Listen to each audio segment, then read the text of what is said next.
रोज़े की नीयत कैसे करें? रोज़े की नीयत कैसे की जाती है? अगर सहरी में आँख ना खुले तो रोज़े का क्या हुक्म है? देखिए, रोज़े की नीयत बस दिल में की जाती है। रमज़ान में तो सबकी नीयत होती है, जो सहरी कर रहा है तो इसलिए कर रहा है ना कि रोज़ा रखेगा, तो इतनी नीयत काफ़ी है। ये जो मशहूर दुआ है, वो बिस्सौमी गदिन नवैतु मिन शहरी रमज़ान, ये किसी हदीस से साबित नहीं है, तो बस दिल में नीयत काफ़ी है। तो अलबत्ता जो क़ज़ा रोज़ा है ना, क़ज़ा रोज़ा, रमज़ान का जब आप क़ज़ा रोज़ा करें, तो फिर नीयत सुबह सादिक से पहले-पहले ज़रूरी है। और अगर क़ज़ा रोज़ा नहीं रख रहे, नफली रोज़ा रख रहे हैं या रमज़ान का रोज़ा रख रहे हैं रमज़ान के अंदर, तो फिर निस्फ़ुन नहार से पहले भी नीयत काफ़ी है। निस्फ़ुन नहार का मतलब ये होता है सुबह सादिक से लेके गुरूब आफ्ताब तक जितने घंटे बनते हैं ना, तो आधा टाइम गुजरने से पहले-पहले। जैसे रोज़ा अगर 14 घंटे का रोज़ा है, तो सुबह सादिक से लेके 7 घंटे गुजरने से पहले-पहले तक आप रोज़े की नीयत कर सकते हैं। तो अगर किसी की सहरी में आँख ना खुले और रमज़ान में, तो जैसे ही आँख खुले बस वो उसी वक्त नियत कर ले, क्योंकि रमज़ान का रोज़ा छोड़ना कबीरा गुनाह है, वो नहीं छोड़ सकते। अगर सहरी में आँख ना खुले तो भी नहीं छोड़ सकते। बाज़ लोग कम हिम्मत ही करते हैं कि जी सहरी में आँख नहीं खुली, दिन बहुत लंबा है, रात को खाना भी तसल्ली से नहीं खाया था, तो रोज़ा छोड़ दें। ना, ना, ना, ना, ना। आपको रोज़ा छोड़ने की इजाज़त नहीं है, रोज़ा आपको रखना पड़ेगा। चाहे इफ्तारी में डट के खाया हो या ना खाया हो, रात को डिनर करना याद रहा हो या भूल गए हो, सुबह सहरी में आँख खुली हो या ना खुली हो, रमज़ान का रोज़ा आप नहीं छोड़ सकते, सिवाय इसके कि आप सफ़र में हो या आप बीमार हो। इसके अलावा आपके लिए इजाज़त नहीं है। सहरी और इफ्तारी अज़ान से करें या वक्त से? सहरी और इफ्तारी का ताल्लुक अज़ान से है या वक्त देखकर सहर व अफ्तार करना चाहिए? वक्त से इसका ताल्लुक है, अज़ान से नहीं है। अज़ानें बाज़ दफ़ा गलत हो जाती हैं। बाज़ अहले हदीस हज़रात ये करते हैं कि सूरज अभी आधा गुरूब होता है तो वो अज़ानें दे के सबका रोज़ा तुड़वा देते हैं, ख़राब कर देते हैं। तो मैं नहीं कहता सारे अहले हदीस ऐसा करते हैं, लेकिन इन अहले हदीस की खिदमत में गुजारिश है कि खुदारा आप अपना मसलक दूसरों पे थोपते क्यों हैं? अगर आपकी राय ये है कि आधा सूरज गुरूब होने पर इफ्तार जायज़ है, तो आप कर लें। लेकिन आप अज़ान देके सबके रोज़े तुड़वा देते हैं और अपनी राय सब पे मुसल्लत करते हैं, तो ये बहुत गलत है, ये बहुत ज़्यादती है। नहीं, आप इख्तिलाफी आप एक मसला है तो उसमें अपनी राय ज़बरदस्ती ठोस क्यों रहे हैं आप दूसरे के ऊपर? बाज़ दफ़ा ऐसे हुए हैं वाक़यात कि किसी अहले हदीस की मस्जिद से अज़ान ही पहले हो गई, तो उनसे पूछा गया तो कह रहे हैं हमारे मसलक में और ये हदीस की रोशनी में जायज़ है, हालांकि ऐसा नहीं है हदीस से। आपकी एक राय है, आपने हदीस की एक तशरीह की है, तो उस तशरीह की वजह से आपकी ये राय है ना, तो आप अपनी राय दूसरी की राय पे मत थोपें मत उसको। तो इसलिए अगर किसी ने अज़ान सुन के रोज़ा इफ्तार कर लिया और बाद में देखा कि टाइम अभी दाखिल नहीं हुआ था, तो उसका रोज़ा टूट गया, उसको क़ज़ा करनी पड़ेगी। और अगर पता था उसको कि रोज़े का टाइम अभी शुरू नहीं हुआ, सूरज मुकम्मल गुरूब नहीं हुआ है, फिर भी उसने अज़ान सुन के रोज़ा तोड़ दिया, तो फिर कफ़ारा भी लाजिम होगा उसके ऊपर। तो इसलिए अज़ान के बजाय ना जो सहर इफ्तार के जो टाइम के जो जदवल मिलते हैं, नक्शे मिलते हैं, उनको देखा करें और उससे भी एहतियातन 2 मिनट बाद रोज़ा खोलें। ये जो हदीस में आता है कि जल्दी इफ्तार का हमें हुक्म है, तो बिल्कुल ऐसा ही है, लेकिन जल्दी का मतलब यकीन तो हो कि सूरज गुरूब हो गया है। तो ये जो नक्शे हमें मिलते हैं जिनमें सूरज गुरूब होने का टाइम लिखा होता है, ये एहतियाती टाइम होता है, यकीनी नहीं होता। यानी 100% इस पर यकीन नहीं होता, लिहाजा इसमें कम से कम 2 मिनट की एहतियात लाजमी किया करें। मेरा ये मामूल है हमेशा से कि अगर सूरज गुरूब होने का टाइम 6:30 लिखा हुआ है, तो मैं 6:32 पे इफ्तार करता हूँ। तो सहरी में भी बेहतर है कि 1 मिनट पहले बंद कर लें। तो इसलिए इसमें एहतियात के पहलू को पर अमल करना चाहिए। हाँ, अगर आपने कई बार तजर्बे के बाद देख लिया कि हमारी मस्जिद की अज़ान सही टाइम पे होती है, जो गुरूब आफ्ताब का टाइम लिखा है उससे 2 मिनट बाद होती है, तो फिर आप अज़ान पे इफ्तार कर लें। मैं जहाँ रहता हूँ यहाँ हमने मौज़िन को पाबंद बनाया हुआ है कि भाई जो गुरूब आफ्ताब का टाइम है, जो एग्जैक्ट टाइम है ना, उससे 2 मिनट के बाद आपने अज़ान देनी है, तो वो देते हैं इस तरह, फिर हमें इत्मीनान होता है कि अज़ान सही टाइम पे हो रही है, तो फिर आप अज़ान पे इफ्तार कर सकते हैं। सारा दिन मेहनत की है तो 1-2 मिनट में क्या जल्दबाजी करके क्या कर लेंगे भाई? क्यों अपने रोज़े को मशकूक बनाते हैं? सहरी के वक्त में इख्तिलाफ, आवाम क्या करे? सहरी के वक्त में इख्तिलाफ के बारे में रहनुमाई फरमाएं, आवाम इस इख्तिलाफ में क्या करे? जी हाँ, सहरी के वक्त में ये इख्तिलाफ है कि 18 डिग्री पे सहरी का वक्त ख़त्म होता है या 15 डिग्री जब सूरज आ जाता है। हमारे शेख हज़रत मुफ्ती रशीद अहमद साहब रुदिहानवी रहमतुल्लाह अलैह रहिमहुल्लाह ताला फ़लकियात के बहुत एक्सपर्ट थे, माहिर थे। उनकी राय ये थी कि 15 डिग्री पे जब सूरज आता है तो सहरी का वक्त ख़त्म होता है। और वो आजकल जो नक्शे चल रहे हैं ना, उससे तकरीबन 15-20 मिनट के बाद वो टाइम शुरू होता है। लिहाजा अगर आम नक्शों में टाइम लिखा हुआ है कि जी 5:40 पर लिखा है सहरी का टाइम बंद हो रहा है, तो मुफ्ती रशीद अहमद साहब रहमतुल्लाह ताला ने जो नक्शे छापे हैं उनके मुताबिक वो 5:40 के बजाय 5:50 या 55 होगा। 5:55 चल रहा है मेरा ख्याल है। तो ये 15 से 20 मिनट का इख्तिलाफ इंडिया पाकिस्तान में, लेकिन जब आप नॉर्वे या इन मुल्कों की तरफ जाते हैं, यूरोप की तरफ, तो ये टाइम और ज्यादा बढ़ जाता है, ये इख्तिलाफ का जो टाइम है। लेकिन दारुल उलूम कुरंगी और बिनोरी टाउन वगैरह की राय यह है कि 18 दर्जे पे जब सूरज होता है तो फिर सहरी का वक्त खत्म होता है, और उसके मुताबिक जो नक्शे आजकल छपे हुए हैं वो इसी के मुताबिक छपे हुए हैं, वो टाइम जरा जल्दी खत्म हो जाता है। अब ये इख्तिलाफ है, तो इसमें अगर आप मुझसे पूछते हैं कि सही कौल क्या है, तो सही कौल हमारी राय में मुफ्ती रशीद अहमद साहब का कौल सही है। वजह उसकी है कि वो मुशाहिदे पर मबनी है। आप न्यूट्रल होकर अगर मुशाहिदा करें, यानी नक्शों को दाएं तरफ रखें आप, और किसी से कुछ भी ना सुने आप, क्योंकि आप किसी को साथ लेके जाएंगे ना तो वो फिर आपको न्यूट्रल रहने नहीं देगा। किसी भी कॉल वाले को ले जाएंगे वो न्यूट्रल नहीं रहने देगा आपको।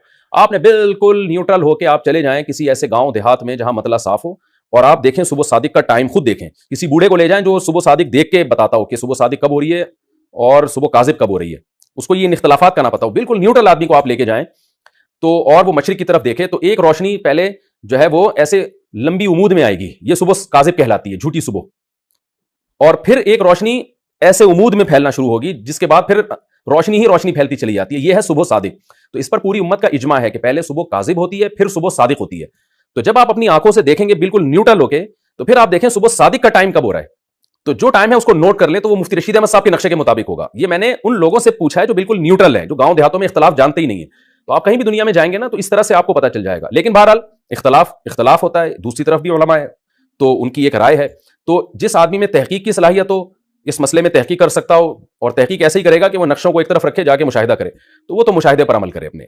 और जिसमें तहकीक की सलाहियत नहीं है, तो एक आमी आदमी फिर यही करता है कि भाई जिस तरफ जमहूर उलमा हैं उनकी राय पर अमल कर ले, और एहतियात वाली राय पर। एहतियात वाली राय यह है कि आप सहरी तो कर लें दारुल उलूम कोरंगी के नक्शे के मुताबिक, सहरी यानी जल्दी रोजा बंद कर लें आप, और फजर की नमाज आप मुफ्ती रशीद अहमद साहब रहमतुल्लाह अलैह का जो नक्शा है उसके मुताबिक पढ़ें, यानी 15 मिनट लेट पढ़ें आप।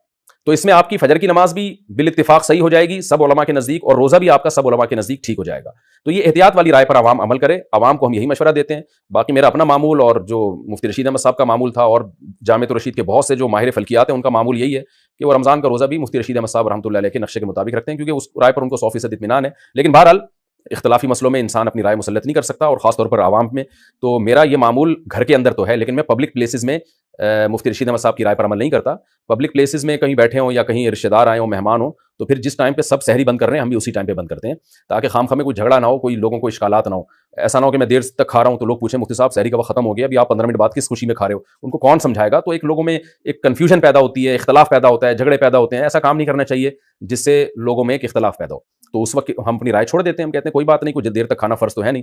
तो मैं इत्तिकाफ में भी कभी बैठा हूं, तो जिस टाइम पे सारे इत्तिकाफ वाले जो दारुल उलूम कोरंगी की राय पर अमल कर रहे होते हैं, तो हम भी उसी राय पर अमल करते हैं। अलबत्ता नमाज में जल्दी नहीं पढ़ता, अगर वो पहले हो रही है तो मैं अपनी नमाज में बहरहाल बाद नहीं पढ़ता हूँ, क्योंकि उसमें बहरहाल एहतियात का तकाजा यही है कि वो देर से पढ़ी जाए, ताकि बिल इत्तिफाक नमाज हमारी सही हो जाए। अलबत्ता जब मैं घर में रोज़ा रखता हूँ, सहरी करता हूँ, तो चूंकि मुझे हज़रत मुफ्ती रशीद अहमद साहब की राय पर 100% इत्मीनान है, तो फिर मैं उन्हीं के नक्शे पर अमल करता हूँ। लेकिन पब्लिक में ऐसा नहीं करता मैं, और आपको भी मशवरा दे रहा हूँ, अगर किसी को मुफ्ती रशीद अहमद साहब की राय पर 100% इत्मीनान हो भी जाए, तो आवाम में एक नई जंग न छेड़े। वो ये बहुत गलत हरकत होती है कि आपका की एक राय बन गई और आप सब पे उसको ज़बरदस्ती थोपना शुरू कर दें और आवाम में एक इख्तलाफ पैदा करना शुरू कर दें। आवाम के लिए इतना काफ़ी है कि जिस आलिम पर एतमाद हो उसकी राय पर अमल करें। तो अगर बिनौरी टाउन दारुल उलूम कोरंगी की राय पर अमल करते हैं तो आखिरत में निजात के लिए उनके लिए काफ़ी है, क्योंकि बहरहाल एक रिलायबल इदारे हैं और उनके भी उलमा अहले हक हैं। तो इख्तलाफी मसाइल में यही है। इख्तलाफी और भी देखें ना, इमाम शाफी का किसी मसले में इख्तलाफ, इमाम हनीफा एक तरफ, इमाम शाफी एक तरफ, तो जो उन इख्तलाफी मसाइल में करते हैं यहाँ भी वही कर लेना चाहिए कि आपको जिस राय पर एतमाद हो अमल करें, दूसरे पर नकीर न करें, आप उसको बुरा भला न कहें। तो सबसे बेहतर आवाम के लिए एहतियात वाली राय है कि सहरी दारुल उलूम कोरंगी के नक्शे के मुताबिक बंद करें, और नमाज मुफ्ती रशीद अहमद साहब रहमतुल्लाह अलैह के नक्शे के मुताबिक पढ़ें। अच्छा, ये मुफ्ती रशीद अहमद साहब रहमतुल्लाह की जो राय है ये उनकी अकेले की नहीं है, दुनिया में और बड़े बड़े माहिर फल्कियात हैं जो इसी राय के कायल हैं। और मोबाइल में एप्लीकेशन में भी ऐसा है कि आप जब नॉर्थ अमेरिका के इदारे की जो तहकीक है सुबह सादिक की, वो जब अपने मोबाइल में डाउनलोड करेंगे तो वो मुफ्ती रशीद अहमद साहब रहमतुल्लाह अलैह की राय वाली राय ही को वहाँ के साइंटिस्ट फॉलो करते हैं। कराची यूनिवर्सिटी में भी बहुत से ऐसे साइंटिस्ट हैं जो फल्कियात के माहिर हैं, वो भी मुफ्ती रशीद अहमद साहब रहमतुल्लाह अलैह की राय को इस बारे में सही करार देते हैं। बहरहाल इख्तलाफ है तो एहतियात पर अमल करें, ज़्यादा बेहतर है। हालत जनाबत में रोज़े का हुक्म, क्या हालत जनाबत में रोज़ा हो जाता है? जी हाँ, हालत जनाबत का रोज़े से कोई ताल्लुक़ नहीं है, हो जाता है। अलबत्ता नमाज हालत जनाबत में नहीं होती। बाज़ लड़कों को इहतलाम हो जाता है तो सुबह वो बगैर गुस्ल के सहरी कर लेते हैं तो परेशान होते हैं। तो कोई बात नहीं, आप बगैर गुस्ल के सहरी कर लें और फिर नमाज से पहले आप गुस्ल कर लें। मुंह में गलती से पानी चला गया तो रोज़ा क्या टूट जाएगा? अगर गलती से मुंह में पानी चला जाए तो रोज़ा टूट जाएगा और सिर्फ क़ज़ा होगी या कफ़ारा भी होगा?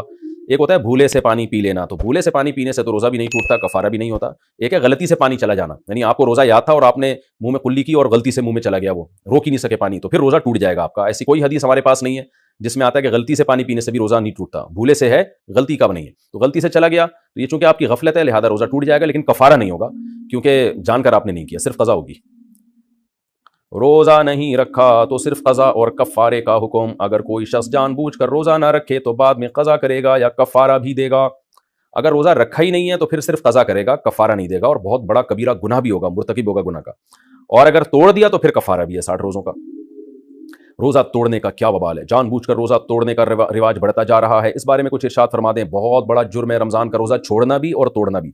छोड़ दिया तो क़ज़ा रखनी पड़ेगी और गुनाह भी होगा, तौबा भी करनी पड़ेगी। और दिया तो कफ़ारा है। कफ़ारा क्या है? 60 रोज़े लगातार रखने पड़ेंगे। दिसंबर जनवरी में रख लें जब दिन ठंडे होते हैं, बीच में एक दिन का भी नागा हो गया चाहे बीमारी से हुआ हो तो फिर दोबारा से 60 रखने पड़ेंगे। अलबत्ता औरत को मेंसेस की वजह से जो नागा होता है वो माफ है, तो वरना कंटिन्यू 60 रोजे आपको रखने पड़ेंगे। और जो बूढ़े लोग होते हैं, रोजा रखने की ताकत ही खत्म हो गई उनमें, फिर वो 60 गरीबों को 2 टाइम का खाना खिलाएंगे। जवान आदमी जो रोजा रख सकता हो, उसको 60 गरीबों को खाना खिलाने से कफारा अदा नहीं होगा, उसको 60 रोजे ही रखने पड़ेंगे।